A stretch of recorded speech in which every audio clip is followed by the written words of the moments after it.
Olá, galerinha! Como é que vocês estão, meus garotinhos e garotinhas? Estaremos hoje dando continuidade aos capítulos 8 de cada um dos livros. Quais são? Gênesis, Mateus, Esdras e Atos. Isso mesmo. Então, abram sua Bíblia aí, que eu imagino que já esteja marcadinha, no livro de Gênesis, capítulo 8. E antes de iniciarmos a leitura, vamos falar com o Senhor. Pai maravilhoso, Deus gracioso e lindo, nós te bendizemos, Pai, e te amamos pela tua palavra, pelo teu poder, pela tua soberania. Fala conosco, Deus. Fala aos nossos corações por meio da tua palavra, por meio do que tu já disseste, Santo Deus, através dos teus profetas e dos apóstolos. Ser conosco e supra as nossas necessidades, Santo Deus, principalmente as espirituais. É assim que oramos a ti, em nome de Jesus. Amém. Vamos lá? Capítulo 8 de Gênesis, que diz o seguinte: Então Deus se lembrou de Noé e de todos os animais selvagens e de todos os animais domésticos que estavam com ele na arca. Deus fez soprar um vento sobre a terra e as águas começaram a baixar. Fecharam-se as fontes do abismo e também as comportas do céu, e a chuva dos céus se deteve. As águas iam escoando continuamente da face da terra. Ao fim de 150 dias, as águas tinham abaixado. No dia 17 do sétimo mês, a arca repousou sobre as montanhas de Ararat, e as águas continuaram a baixar até o 10º mês.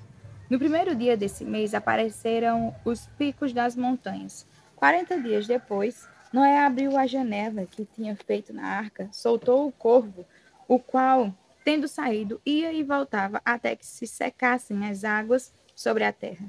Depois Noé soltou uma pomba para ver se as águas já tinham diminuído na superfície da terra.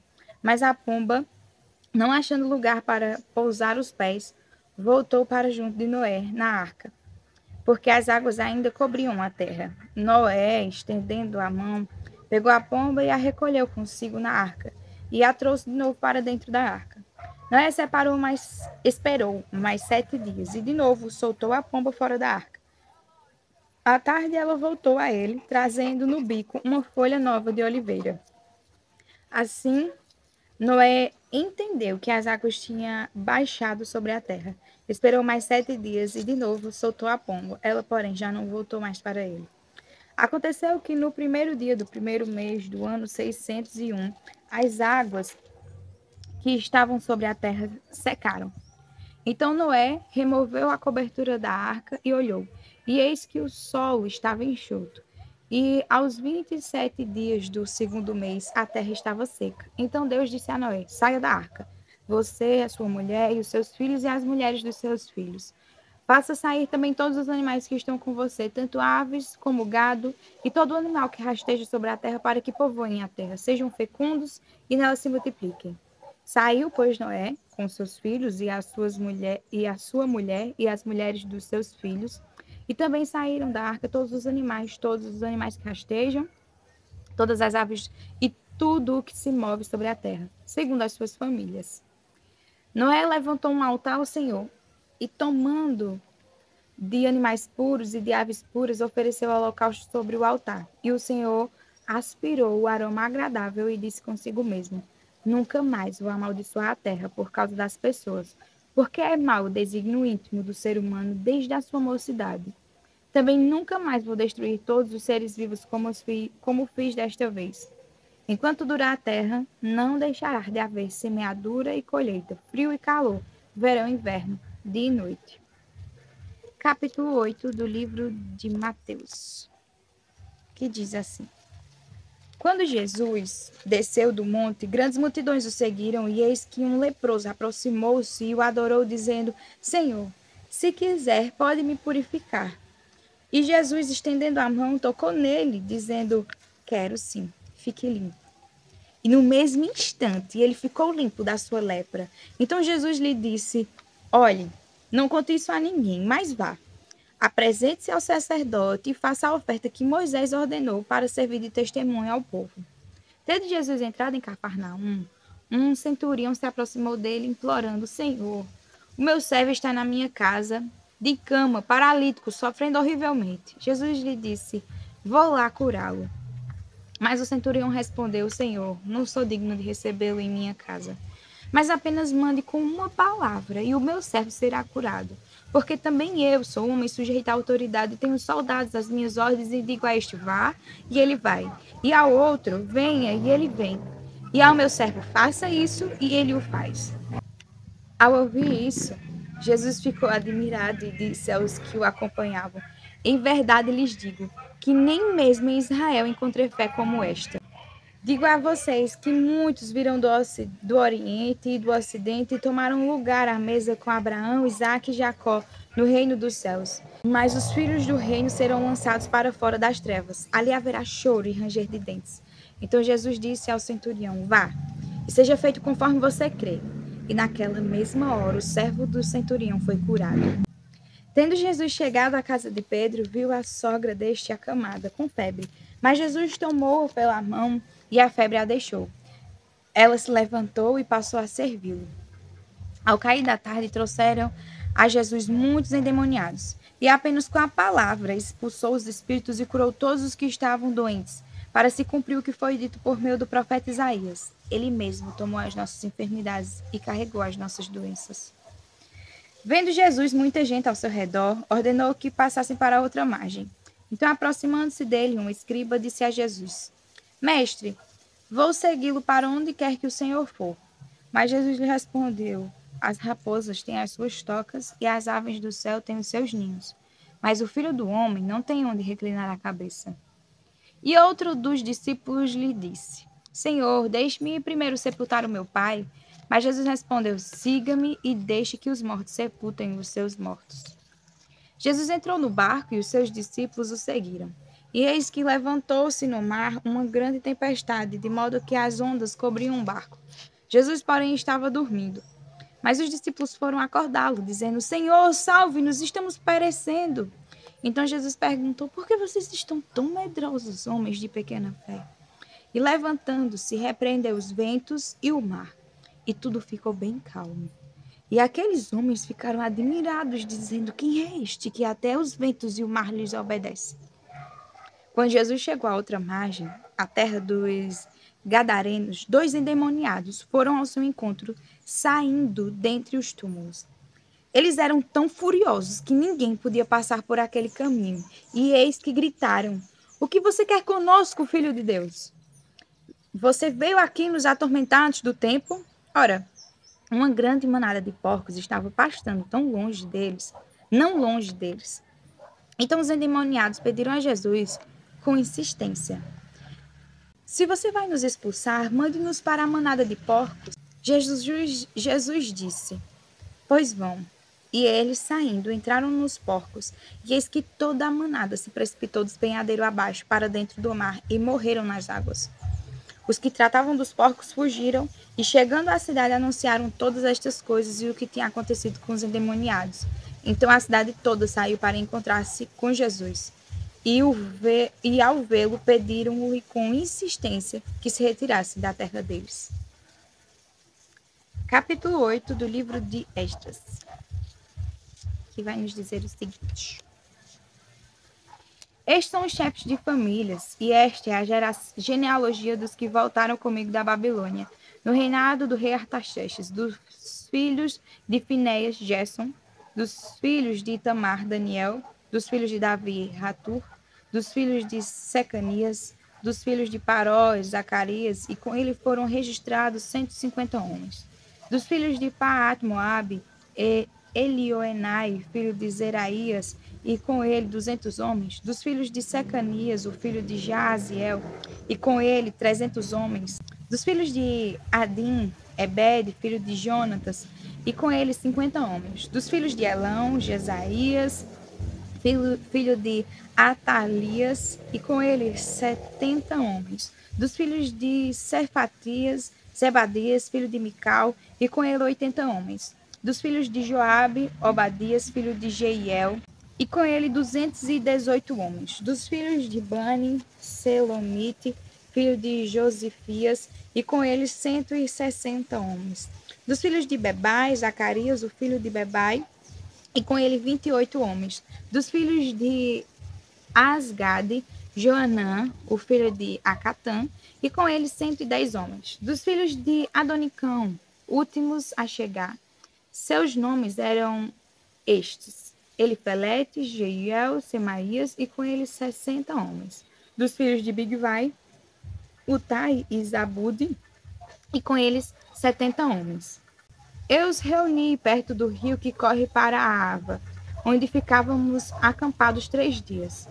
Atentando para o povo e para os sacerdotes, e não tendo achado nenhum dos filhos de Levi, mandei chamar Eliezer, Ariel, Semaías, Eunatã, Jaribe, Eunatã, Natã, Zacarias e Mesulão, os chefes, bem como Joiaribe e Eunatã, que eram sábios. Eu os enviei a Ido, chefe em Casifia, e lhes dei as palavras que deviam dizer a Ido e aos servidores do templo, seus irmãos em Casifia, para que nos enviassem ministros para o templo do nosso Deus. E como a mão bondosa de Deus estava sobre nós, ele nos enviou um homem sábio, dos filhos de Mali, filho de Levi, filho de Israel, a saber, Serebias, com os seus filhos e irmãos, em número de 18. Também mandaram Asabias, e com ele Jesaías, dos filhos de Merari, com os seus irmãos e os filhos deles, em número de 20. E dos servidores do templo que Davi e os príncipes haviam escolhidos para ajudar os levitas, 220, todos eles mencionados nominalmente. Então ali, junto ao rio Ava, proclamei um jejum para nos humilharmos diante do nosso Deus, para lhe pedirmos uma boa viagem para nós, para os nossos filhos e para tudo o que era nosso, porque tive vergonha de pedir ao rei exército e cavalheiros para nos defenderem do inimigo no caminho, porque já lhe havia dito: a mão do nosso Deus está sobre todos os que o buscam, para o bem deles, mas a sua força e a sua ira são contra todos os que o abandonam. Assim nós jejuamos e pedimos isso ao nosso Deus, e ele nos atendeu. Então separei 12 dos principais sacerdotes, isto é, Serebias, Asabias e 10 de seus irmãos. Pesei-lhes a prata, o ouro e os utensílios que o rei, os seus conselheiros e os príncipes e todo Israel que ali estavam tinham contribuído para o templo do nosso Deus. Entreguei-lhes nas mãos 22.000 quilos de prata, 3.400 quilos em objetos de prata e 3.400 quilos de ouro. Além disso, entreguei 20 taças de ouro e 8,5 quilos e 2 objetos de bronze lustrosos e fino, tão precioso como o ouro. Então eu lhes disse: vocês são santos ao Senhor, e santos são estes objetos, bem como esta prata e este ouro, oferta voluntária ao Senhor, Deus dos seus pais. Vigiem e guardem essas coisas até que as pesem, na presença dos principais sacerdotes, dos levitas e dos chefes de famílias de Israel, em Jerusalém, nas câmaras da casa do Senhor. Então os sacerdotes e os levitas receberam a prata, o ouro e os objetos, para os trazerem a Jerusalém, ao templo do nosso Deus. Partimos do rio Ava no dia 12 do primeiro mês, a fim de irmos para Jerusalém, e a mão do nosso Deus estava sobre nós e nos livrou das mãos dos inimigos e dos que nos armavam ciladas pelo caminho. Chegamos a Jerusalém e descansamos 3 dias. No 4º dia, pesamos no templo do nosso Deus a prata, o ouro e os objetos e os entregamos a Meremote, filho do sacerdote Urias. Com ele estavam Eleazar, filho de Finéias, e os levitas Josabade, filho de Jesua, e Noadias, filho de Binui. Tudo foi contado e pesado, e o peso total foi imediatamente registrado. Os exilados que voltaram do cativeiro ofereceram holocaustos ao Deus de Israel, 12 novilhos por todo Israel, 96 carneiros, 76 cordeiros, e como oferta pelo pecado, 12 bodes, tudo em holocaustos ao Senhor. Então deram as ordens do rei aos seus sátrapas e aos governadores da região deste lado do Eufrates, e estes ajudaram o povo à reconstrução da casa de Deus. Atos dos Apóstolos, capítulo 8, que diz o seguinte: E Saulo consentia na morte de Estevão. Saulo foi aquela pessoa que estava segurando os casacos, né, dos que apedrejavam.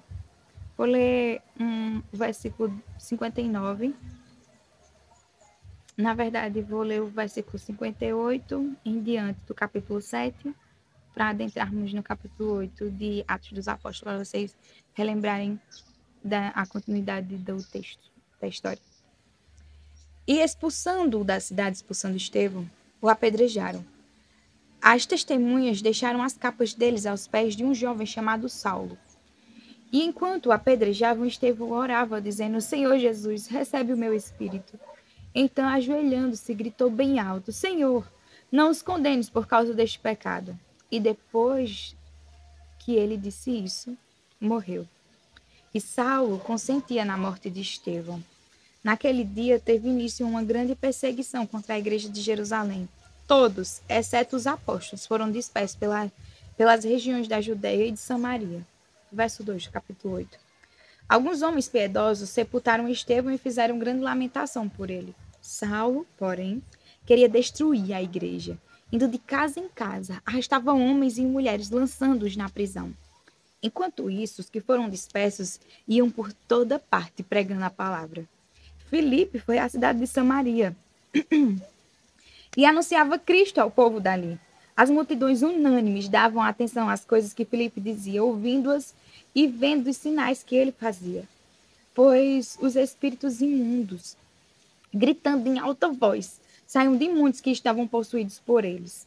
E muitos paralíticos e coxos foram curados, e houve grande alegria naquela cidade. Havia naquela cidade um homem chamado Simão, que praticava artes mágicas e deixava o povo de Samaria admirado. Dizia ser alguém muito importante, e todos lhe davam ouvidos, do menor ao maior, dizendo: Este homem é o poder de Deus, chamando o grande poder. Dava atenção a ele porque durante muito tempo os havia impressionado com as suas artes mágicas.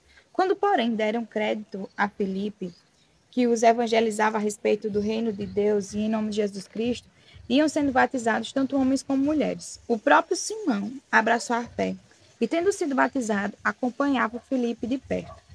Observando extasiados os sinais e grandes milagres praticados,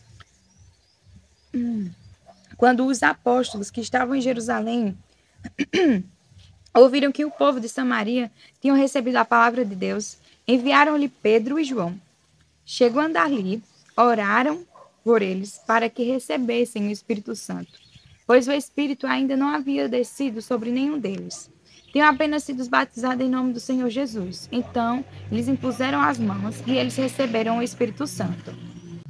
Quando Simão viu que, pelo fato de os apóstolos imporem as mãos, era concedido o Espírito Santo, ofereceu-lhes dinheiro, dizendo: Deem também a mim este poder para que a pessoa sobre a qual eu impuser as mãos receba o Espírito Santo.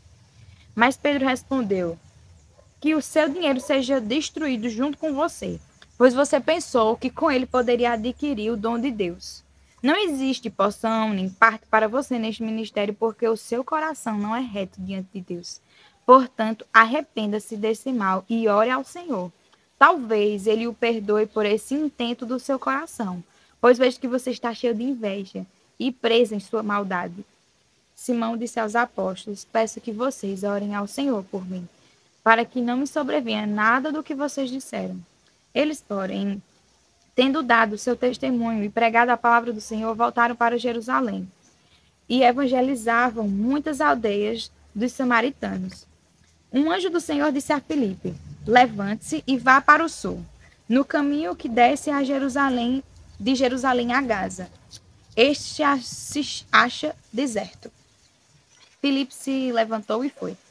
Havia um etíope, eunuco, alto oficial de Candance, rainha dos etíopes, o qual era superintendente de todo o seu tesouro. Ele tinha vindo adorar em Jerusalém e estava regressando ao seu país. E assentando na carruagem, vinha lendo o profeta Isaías. Então o Espírito disse a Filipe: Aproxime-se dessa carruagem e acompanha. Correndo para lá, Filipe ouviu que o homem estava lendo o profeta Isaías, então perguntou: O senhor entende o que está lendo? Ele respondeu: como poderia entender se ninguém me explicar? E convidou Filipe a subir e a sentar-se ao seu lado. Ora, a passagem da escritura que ele estava lendo era esta: foi levado como ovelha ao matadouro, como um cordeiro mudo diante do seu tosquiador, ele não abriu a boca. Na sua humilhação lhe negaram justiça. Quem poderá falar da sua descendência? Porque a vida dele é tirada da terra. Então o eunuco disse a Filipe: peço que você me explique a quem se refere o profeta. Fala de si mesmo ou de outra pessoa? Então Filipe explicou. E começando com esta passagem da Escritura, anunciou-lhe a mensagem de Jesus. Seguindo pelo caminho, chegaram a certo lugar onde havia água. Então o eunuco disse: eis aqui água. O que impede que eu seja batizado? Filipe respondeu: é lícito, se você crê de todo o coração. Então ele disse: creio que Jesus Cristo é o Filho de Deus. Então mandou parar a carruagem, ambos desceram a água e Filipe batizou o eunuco. Quando saíram da água, o Espírito do Senhor arrebatou Filipe e o eunuco não o viu mais. E este foi seguindo seu caminho cheio de alegria. Mas Filipe foi visto outra vez em Azoto e, seguindo viagem, evangelizava todas as cidades até chegar a Cesareia. Amém. Até amanhã para mais uma leitura da Bíblia. Capítulo 9, hein? Deixa marcadinho. Tchauzinho.